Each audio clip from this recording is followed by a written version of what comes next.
ما شاء اللہ لا حول ولا قوۃ الا باللہ العلی العظیم رب اشرح لی صدری ویسر لی امری واحلل عقدۃ من لسانی یفقہوا قولی اعوذ باللہ من الشیطان اللعین الرجیم بسم اللہ الرحمن الرحیم الحمد للہ والصلاۃ علی اہلہا۔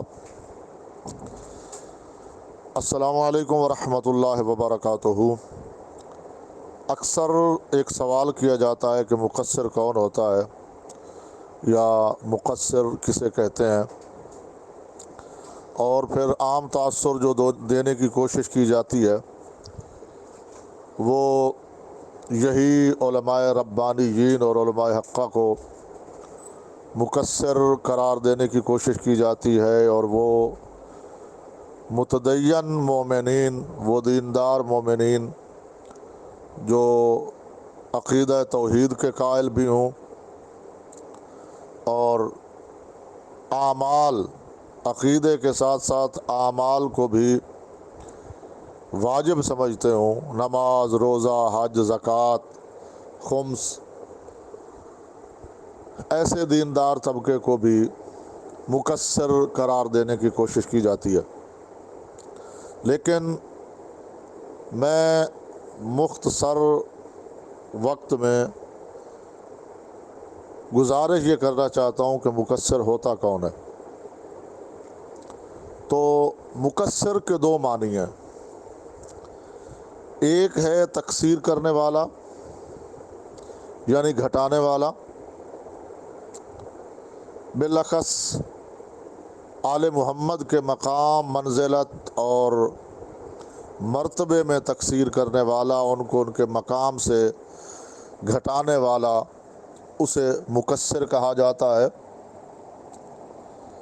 اور دوسرا جو مقصر کا مطلب اور معنی ہے وہ ہے کہ وسائل کے ہونے کے باوجود کسی چیز کو، کسی شخصیت کو، کسی علم کو سمجھنے کی کوشش نہ کرنا،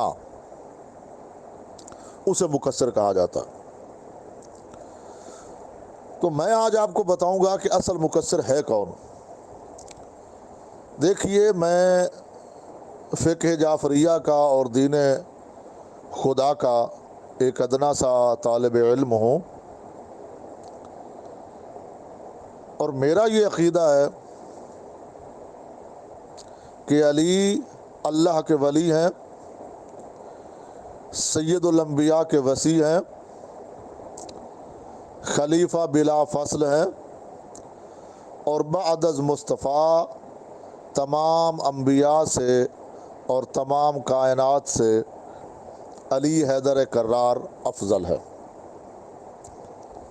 جب میرا یہ عقیدہ ہے، اور یقیناً میں نے یہ عقیدہ بزرگ علماء اور اپنے ناقص بزرگ علماء کی زبانی سنا اور اپنے ناقص مطالعہ کی بنیاد پہ میں یہ اپنا عقیدہ بیان کر رہا ہوں۔ تو جو میں کہنا چاہ رہا تھا وہ یہ ہے کہ اگر ایک عام طالب علم کا عقیدہ یہ ہے کہ علی حیدر کرار اللہ کے ولی ہیں، مصطفیٰ کے وصی ہیں، سید الانبیاء کے جانشین ہیں، خلیفہ بلا فصل ہیں، اور بعد از مصطفیٰ تمام انبیاء سے علی حیدر کرار افضل و اعلیٰ، برتر و بالا ہے، تو باقی علماء ربانیین کا جو عقیدہ ہے علی حیدر کرار اور ائمہ معصومین کے بارے میں، میرے خیال میں اب اس کو سمجھنے میں کوئی زیادہ دقت اور مشکل نہیں ہوگی۔ یاد رکھیں، میں اس کے ساتھ دوسری بھی گزارش کرنا چاہتا ہوں۔ ہم اللہ کو اللہ مانتے ہیں، اس کو وحدہ لا شریک مانتے ہیں، اور اس کو مدبر کائنات اور ناظم کائنات مانتے ہیں۔ تدبیر کائنات کرنے والا بھی وہی ہے، اور نظام کائنات چلانے والا بھی وہی اللہ تعالیٰ کی ذات ہی ہے۔ نہ تو کوئی کائنات بنانے میں اس کا شریک تھا، اور نہ کوئی کائنات نظام کائنات چلانے میں کوئی اس کا شریک ہے۔ وہ وحدہ لا شریک ہے، سید الانبیاء اس کے رسول ہیں، اس کے نبی ہیں، اس کی طرف سے نمائندہ برحق ہیں، اس کی طرف سے ہادی ہیں مخلوق کی طرف۔ اور علی حیدر کرار اللہ کے ولی، مصطفیٰ کے وصی اور سید الانبیاء کے جانشین اور خلیفہ بلا فصل ہیں۔ تیسری گزارش کہ ہم اللہ کو مرکز سمجھتے ہیں دعا و پکار کا۔ امن یجیب المضطر اذا دعاہ ویکشف السوء االہ مع اللہ، کون ہے وہ جس کو کوئی پریشان حال پکارے اور وہ اس کی پکار کو سنے، اس کا جواب دے اور اس کی پریشانی کو دور بھی کرے۔ الہ مع اللہ، کیا اللہ کے علاوہ کوئی اور بھی ہے؟ ہم خالق کائنات کو دعا و پکار کا مرکز سمجھتے ہیں اور محمد و آل محمد کو وسیلہ سمجھتے ہیں۔ حاجات اللہ سے طلب کرتے ہیں لیکن وسیلہ محمد و آل محمد کی ذات کو قرار دیتے ہیں۔ اولاد اللہ سے طلب کرتے ہیں، وسیلہ سرکار محمد و آل محمد کو بناتے ہیں۔ شفا، رزق وغیرہ وغیرہ جو بھی حاجت درپیش ہوتی ہے، حاجت طلب اللہ سے کرتے ہیں اور وسیلہ سرکار محمد و آل محمد کو دیتے ہیں۔ یہ ہے ہمارا عقیدہ، اور یہی وہ عقیدہ ہے جو عین اسلام بھی ہے اور عین قرآن بھی ہے۔ اب میں آپ کو بتاتا ہوں کہ اصل مقصر کون ہے۔ مقصر کا دوسرا مطلب ہے وسائل کے ہونے کے باوجود کسی شخص کو، کسی مسئلہ کو، کسی علم کو سمجھنے کی کوشش بھی نہ کرنا۔ مقصر کی اس تعریف کے ضمن میں اگر پاکستان کی موجودہ صورتحال کو دیکھا جائے تو مقصر یہ علماء نہیں، مقصر یہ دیندار طبقہ نہیں، بلکہ اصل مقصر وہ ہے جو منبر حسینی کو ذریعہ بناتا ہے اور ولایت علی کی آڑ میں عوام کو یہ درس دیتا ہوا نظر آتا ہے کہ علی کو سمجھنے کی ضرورت نہیں، علی کو سوچنے کی ضرورت نہیں، علی کو ماننے کی ضرورت ہے۔ علی کو سمجھو نہیں، علی کو سوچو نہیں، اور پھر وہ عوام کے جذبات سے کھیلتا ہے اور کہتا ہے کہ بھائی دیکھو، علی کو سوچو نہیں، علی کو مانو۔ جنہوں نے سوچا ہے وہ شیطان بنا ہے، جنہوں نے سوچا ہے وہ مروان بنا ہے، اور جنہوں نے مانا ہے وہ سلمان بنا ہے۔ میں کہتا ہوں کہ اصل مقصر یہ ہے کہ جس کے پاس وسائل بھی ہیں، کتب بھی موجود ہیں، قرآن مجید بھی موجود ہے، سیرت اہل بیت بھی موجود ہے، لیکن یہ نہ تو خود علی کو سمجھنا چاہتا ہے اور نہ عوام کو علی کو سمجھنے دیتا ہے۔ غریب شیعہ کو بھی معرفت علی سے دور رکھنے کی کوشش میں ہے۔ میں سوال کرتا ہوں کہ اگر علی کو سوچنا نہیں، صرف ماننا ہے، تو پھر جنہوں نے چوتھا خلیفہ مانا ہے علی کو، انہوں نے ٹھیک مانا ہے، ان سے لڑائی کیا ہے؟ بھئی علی کو امام یا پہلا خلیفہ تو وہ تب مانے جب علی کے بارے میں سوچیں، جب علی کے بارے میں غور کرے، جب علی کے بارے میں فکر کرے، جب علی کو سمجھنے کی کوشش کرے، جب معرفت علی حاصل کرنے کی کوشش کرے۔ سوچنے، سمجھنے اور معرفت حاصل کرنے پہ تو تیرے واعظ نے، جس کو تو مولائی کہہ رہا ہے، اس نے پابندی لگا دی ہے۔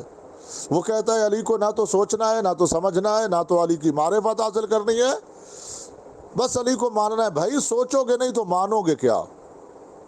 علی کی معرفت حاصل نہیں کرو گے تو علی کو مانو گے کیا؟ کسی کو ماننے کے لیے سب سے پہلے اس کے متعلق سوچنا ضروری ہے کہ وہ ہے کیا۔ خدا کے متعلق بھی ضروری ہے کہ خدا کے متعلق سوچو کہ خدا ہے کیا۔ معرفت خدا میں غور کرو، اور پھر ارشاد فرمایا کہ میری یہ نشانیاں ہیں ان نشانیوں کو دیکھو مجھے پہچانو، سورج کو دیکھو مجھے پہچانو، چاند کو دیکھو مجھے پہچانو، دن اور رات کو دیکھو اور مجھے پہچانو کہ کون سی ہے وہ طاقت، کیسا ہے وہ مدبر، کیسا ہے وہ ناظم، جو سورج نہ چاند پہ 1 منٹ کی سبقت کرتا ہے، نہ چاند سورج پہ 1 منٹ کی سبقت کرتا ہے، نہ رات دن پہ 1 منٹ کی سبقت کرتی ہے، نہ دن رات پہ 1 منٹ کی سبقت کرتا ہے۔ فرمایا ان چیزوں کو دیکھتے جاؤ اور مجھے پہچانتے جاؤ، میرے متعلق معرفت حاصل کرتے جاؤ۔ تو گویا کہ سوچنا تو خدا کو بھی پڑتا ہے، بغیر سوچے خدا سمجھ نہیں آنے والا، بغیر سوچے خدا کی معرفت حاصل نہیں ہونے والی۔ تو یہ مقرر، یہ واعظ، یہ خطیب، یہ ذاکر کہہ رہا ہے کہ علی کو سوچو نہیں، علی کو سمجھو نہیں، علی کے بارے میں فکر نہیں کرو، علی کے بارے میں غور نہیں کرو۔ اور جیسا کہ میں نے گزارش کی تھی کہ اصل مقصر وہ ہے جس کے پاس وسائل بھی موجود ہیں لیکن پھر وہ اس کو سمجھنے کی کوشش نہیں کر رہا۔ ایک ہے قاصر، ایک ہے مقصر۔ قاصر میں اور مقصر میں فرق ہے کہ وہ سمجھنے کی کوشش تو کرتا ہے لیکن وہ سمجھ نہیں سکتا۔ ہم معرفت آل محمد میں قاصر ہیں لیکن مقصر نہیں ہیں۔ ہم سمجھنے کی کوشش کرتے ہیں کہ علی کس درجہ فضیلت کا مالک ہے، لیکن کما حق ہو علی کی فضیلت کو نہیں سمجھ سکتے، یہ ہم قاصر ہیں۔